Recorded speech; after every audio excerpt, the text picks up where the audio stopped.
What's up, hockey fans? Welcome back to the Wraparound, brought to you by the Hockey News. I'm your host, Emma Lingan. I am joined today by Michael Augello and Frank Zawrazky. We are coming at you after this lengthy Olympic break to talk about all of the latest and greatest storylines around the hockey world, NHL and Olympic included. But before we do, I want to remind you that for over 75 years, the Hockey News has been the ultimate hockey fix. Now, get 12 issues delivered straight to you, packed with stories, stats, and a bonus gift issue to kick things off. Head over to thn.com and get in on the action. All right, guys. Well, it's good to be back. I think now that the dust has settled on the Olympics, the next iteration of Best on Best Hockey is going to be played in 2028 for the World Cup of Hockey. So, as the Olympic gold medalist, it's hard to argue really for any change to Team USA's men's roster should be made after, of course, their victory over Canada in the gold medal game. But Mike, I'll go to you first. If you had to pick one change to be made for Team Canada and for Team USA in terms of the roster composition for this next iteration of Best on Best Hockey, what would it be? Well, I would say for both teams, stop catering your rosters to the coach and cater to the best talent available. It paid off for Team USA in the fact that JT Miller and Vincent Trocheck were excellent as penalty killers. It did not pay off for Team Canada. There were injuries to Sorelli and Point. They had to replace them. They replaced them with good players, but I think, catering to John Cooper of who he wants, if the coach's job is adapt to what you have. And both Team USA, they didn't bring Jason Robertson or Cole Caulfield or Lane Hudson. If you're going to sit Kyle Connor in the press box, then bring Cole Caulfield, because Kyle Connor wasn't used and maybe Cole Caulfield would have been. So I think that both organizations need to look better at just bringing the best talent available and not catering to their coach. Frank, do you agree with that?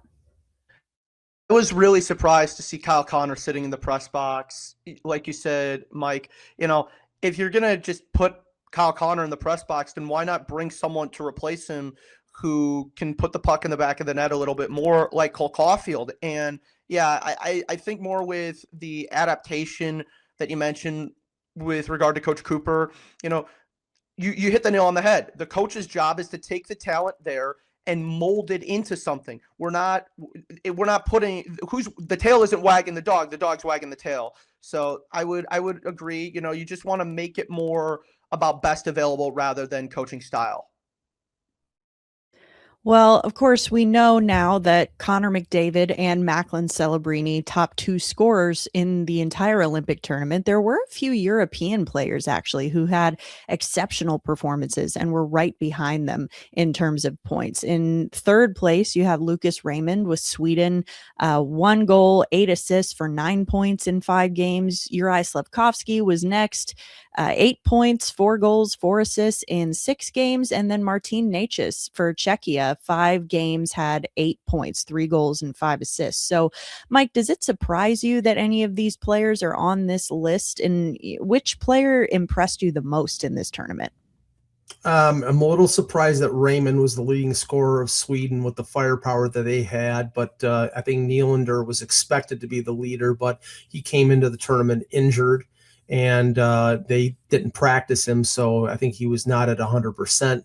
Necas, I'm a little surprised that Pasternak wasn't the leader there. He really didn't show himself until that quarterfinal game against Canada where he scored a goal.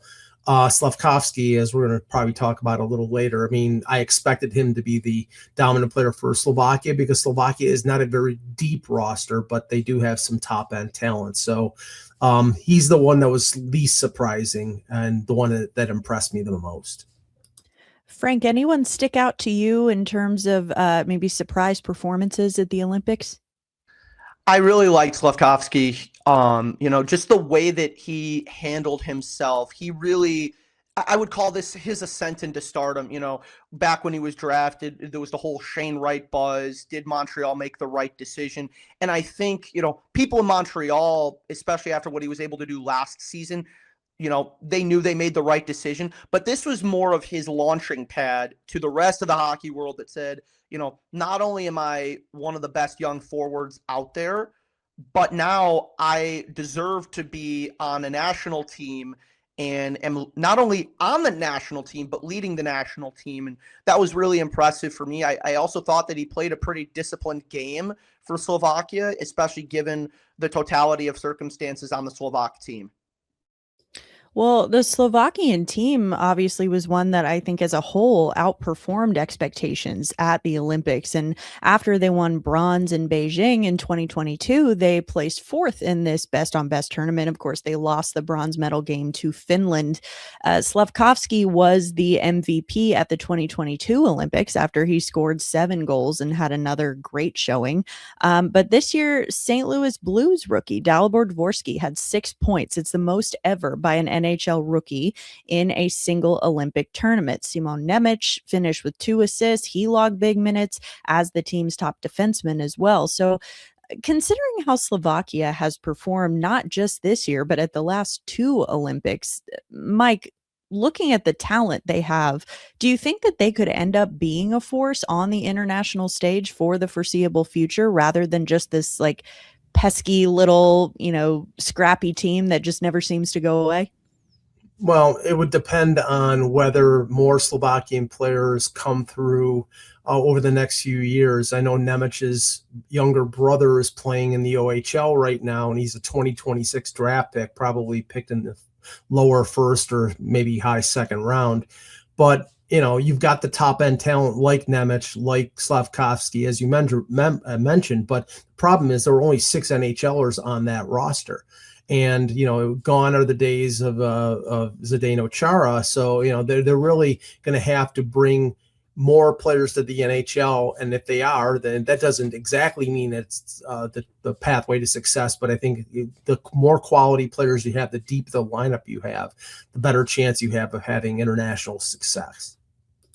Very true. And this is a team that certainly did not go away quietly. I mean, Frank, what do you make of the success that Slovakia has had these last couple of Olympic performances? Yeah, I really think Slovakia actually could have done more this Olympics. And the reason I say that is Slovakia shot themselves in the foot. They had a tournament high 64 penalty minutes, and they had a lot of opportunities against the Americans. Let's not forget, it was a 1-goal game at points. Then it was a 2-goal game. And then Slovakia started shooting themselves in the foot with a lot of penalties. I think Miroslav Shatan did an excellent job building his roster. And I think the Slovakians, they're a younger group is what I'll say. They needed this to kind of adjust themselves to international play a little bit more, especially like you said, there were only a few NHL guys on that roster. They'll take the lead going forward with regard to the next best on best competition. I think the future is very bright for Slovakia. You keep the penalty minutes down, and these guys could easily finish in the top 2 potentially down the road. Well, Slovakia, of course, outperforming expectations at the Olympics. One country, though, that I would say underperformed expectations, to put it lightly, would be Sweden.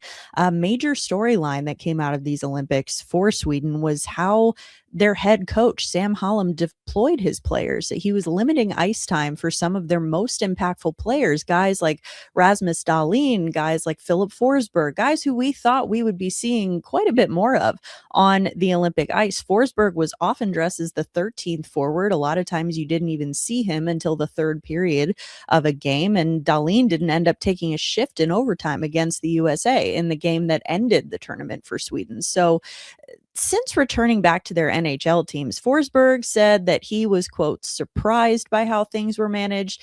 Dahlin said, I was good to go. It's not my decision. It is what it is. Even Rasmus Anderson elected to say, from a personal standpoint, quote, I'll leave it at no comment. So pretty telling, I think, in those responses. But Mike, do you think coaching was the downfall for Sweden at the Olympics? And what do you make of the decisions overall that were made?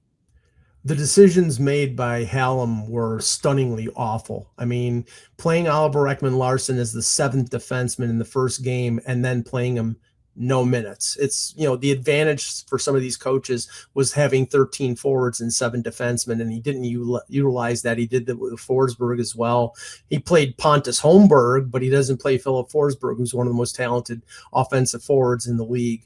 The biggest, the most clueless instance was the game against the U.S. where he played Erik Karlsson 27 minutes and Philip Broberg 23 minutes and didn't play his best pairing, Forsling and Dahlin, more than 20.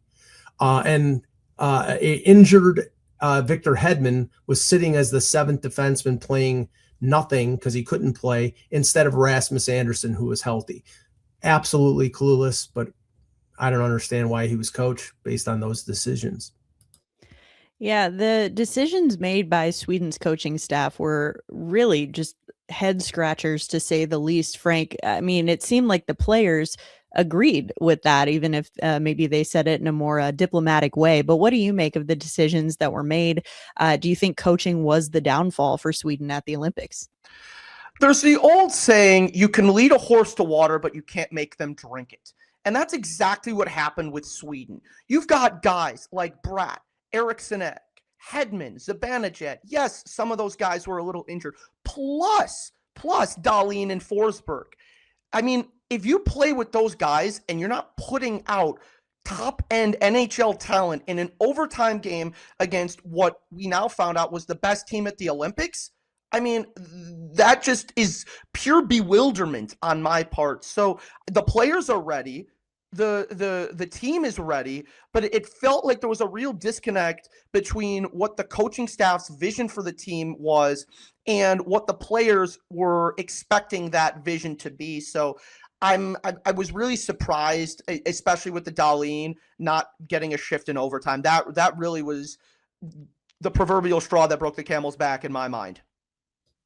Yeah, for me, I think even Forsberg in that first game of the tournament, I thought, maybe they're just giving him a chance. This is a game that they should easily win. Let's give the young players more of a chance. But then when you barely saw Forsberg again the rest of the tournament, it really just did not make a lot of sense. So unfortunate for Team Sweden, of course, in the outcome there.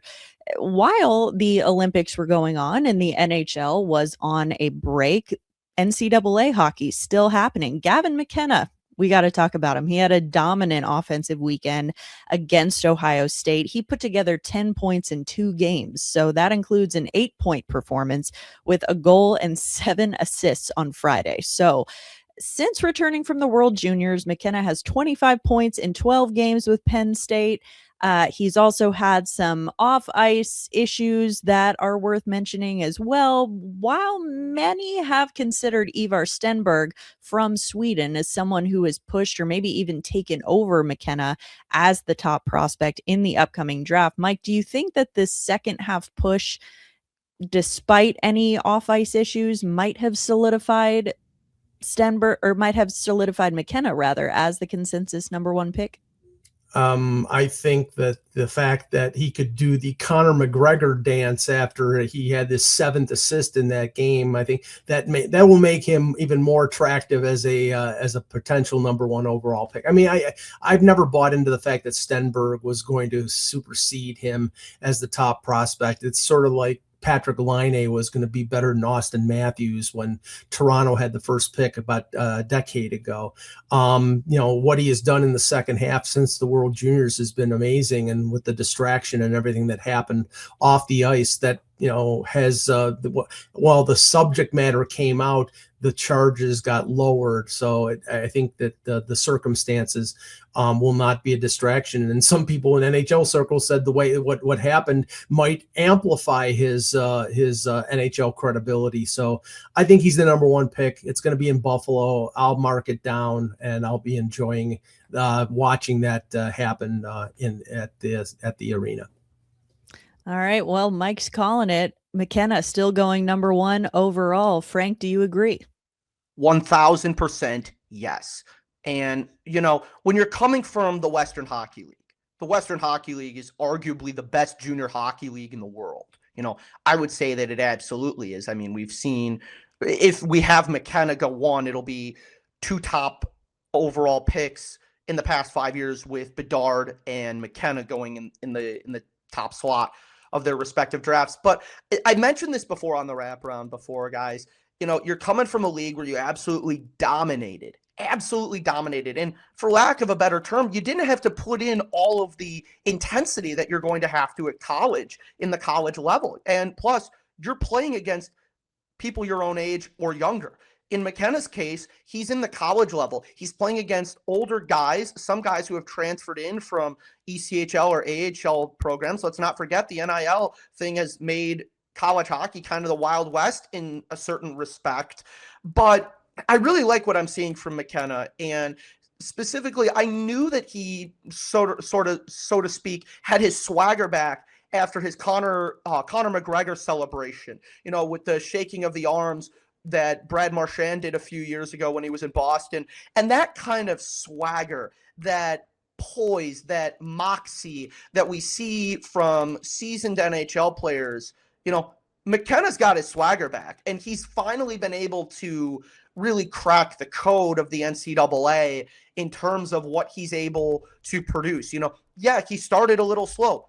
Anybody would start slow if they're used to kind of coasting through on the Western League. And that's not a shot at McKenna. It just shows how much better he was than the competition in the Western Hockey League, and why for his development, it made legitimate and reasonable sense to go the college route. So I think, again, took him a little bit of time, but he has found his swagger, as that famous interview from Detroit said. He got his swagger back, and now everybody else in the college world, look out for Gavin McKenna, because he will be going number 1 overall this summer. Well, you heard it here first on the wraparound. I don't think you've heard it here first. I think a lot of people are saying that Gavin McKenna is going number 1 overall in the draft this year.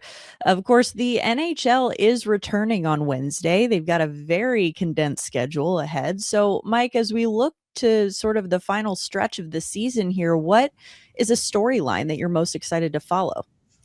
It's the race in the East. I look at the race in the West right now, and LA, I think, was severely wounded by the Kevin Fiala injury at the Olympics. Nashville, I don't know whether they're trading off people or not. We'll see if that happens. San Jose might add, but they're 5 points behind Anaheim for the final wild card spot. So there's not a lot of drama there. When it comes to the East, I think the race right now, the only team that you could really eliminate is probably the Rangers and the Devils. Florida has an outside chance, but I think there's talk of them shutting down guys like Marchand and Tkachuk. I don't particularly think Toronto is in it, and I think they're going to sell, but Ottawa, Washington, and Columbus are all within reasonable range of Buffalo and Boston. And I think, the way Columbus has played before the break, with I think 10 of the last 11 wins, they're a freight train right now, so they could catch Buffalo or Boston. And in Buffalo, I'll be selfish, the thought of them breaking the 14-year playoff drought, that a lot of people are excited about that, but they better not use their party favors just yet, because there's 25 games to go. All right. Well, Mike says the race in the East. Frank, any storylines you're watching? Potentially somebody in the West? Indeed, there is. And that takes us to Music City, home of country and the Nashville Predators. I really am interested to see what they do going down the stretch, especially with Barry Trotz's retirement. Trotz made all of those moves, signing veterans like Marchessault, like Ryan O'Reilly, like Steven Stamkos. Now they're going to have some new blood in the general manager's office. There's kind of a fork in the road for the Nashville Predators. What do you do with those veteran players? Are you going to trade some of them? Are you going to keep some of them? You're in the middle of a team that doesn't have a really solid identity here. You've got some young players in your pipeline, but you've also got well-established players on your active roster. So seeing what the Nashville Predators do at the deadline is going to be really fascinating for me, guys. I also look to see what Washington does, specifically on the special teams side. watching the Capitals this season, it's kind of odd because their special team, specifically their power play, has always been something they've really relied heavily on. But if we look at the numbers, they're in 26 out of 32 teams with a 16.4 power play, and they're 20th on the penalty kill with a 78.9%. Now, Pierre-Luc Dubois recently comes back into the lineup right before the Olympic break. Do you think that has an impact? I believe it does, because Justin Sortiv has been rolling. He's been having a more defensive forward, kind of jack of all trades season. So if the Capitals are able to get their power play and penalty kill together, figure out a way to close some more games out, they could be really dangerous. But Nashville and Washington are my two guys to look out for. Side note for Winnipeg, we saw what Connor Hellebuck did at the Olympics.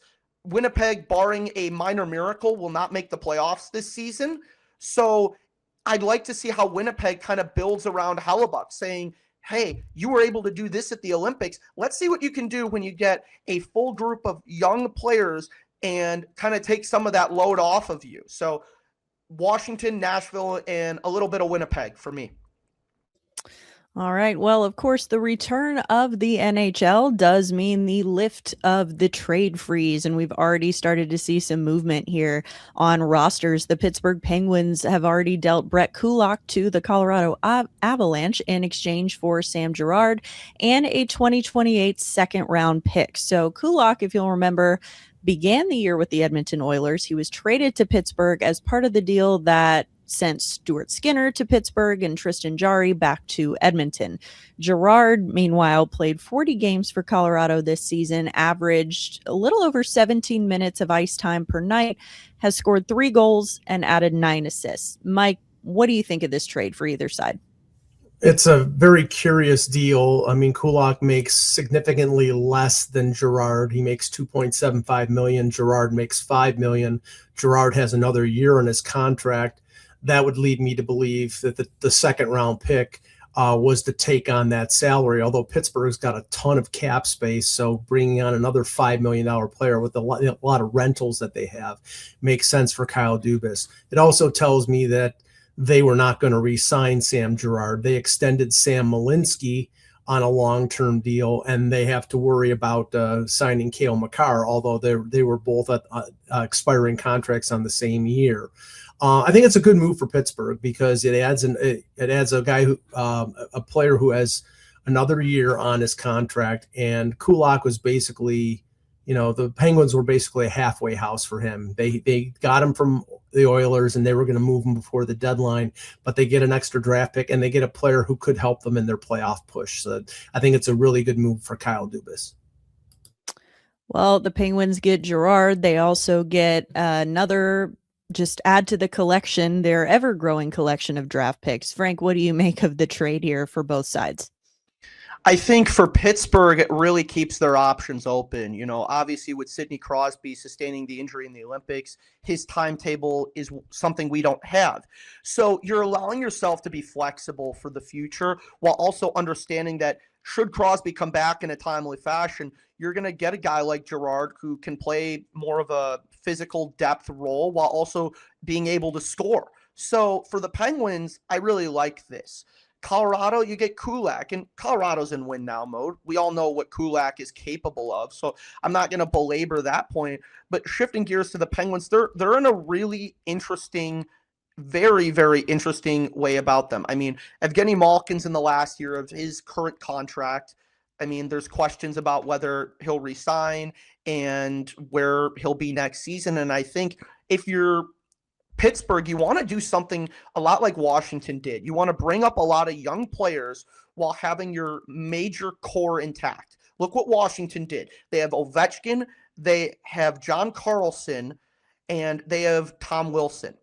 And before the injuries, they had Oshie and Backstrom. You're bringing in slowly this youth movement to allow these players to adjust and learn from some of the greatest players in the game right now. That's what I would do if I'm Pittsburgh. And those second-round picks are going to allow you to either select somebody you really want or package those two up for a trade for a first. Say, if there's a guy you really like, go up, trade 2 seconds for a first. We saw the Chicago Blackhawks do that a few years ago with Marek Vanacker. I mean, that's the same kind of trade that I would be exploring if I'm Kyle Dubas. So you're keeping your options open if you're Pittsburgh. Crosby's a tough cat. I don't envision him down long unless it's very, very serious, which allows you to maybe even flip the current second round pick you get for somebody else that could add some juice to your lineup. I mean, you look at Philip Hollander, he's on injured reserve right now. When is he going to come back? We don't know. So maybe flipping that second for somebody that could fill that spot. The Penguins are a Swiss Army knife of a team. They control their own destiny, and they can do a lot with what they have now and in the future. I think it's interesting too, sort of how Mike said, we always knew that Pittsburgh was going to be sort of a halfway house for Kulak. And I think a lot of us initially when the trade happened thought the same about Stuart Skinner, but with the way that he's performed so far in Pittsburgh, could be likely to see them move on from one of their other young goaltenders and maybe keep Skinner. So that'll be an interesting storyline to follow as well. Of course, if you want to read any more about the Penguins, about any of the teams or topics that we've talked about today, head on over to the Hockey News. The Hockey News has been the go-to for all things hockey since 1947. 12 issues packed with game and player insights, plus a free issue to start. It's a must-have for any fan. Head to thn.com/free and grab your subscription today. That is going to do it for today's episode of The Wraparound. Thank you so much to everyone who joined us today. We are so happy to be back, and we will be back with an all-new episode on Thursday. For Mike Augello and Frank Zawrazky, I'm Emma Lingan, and we will see you next time.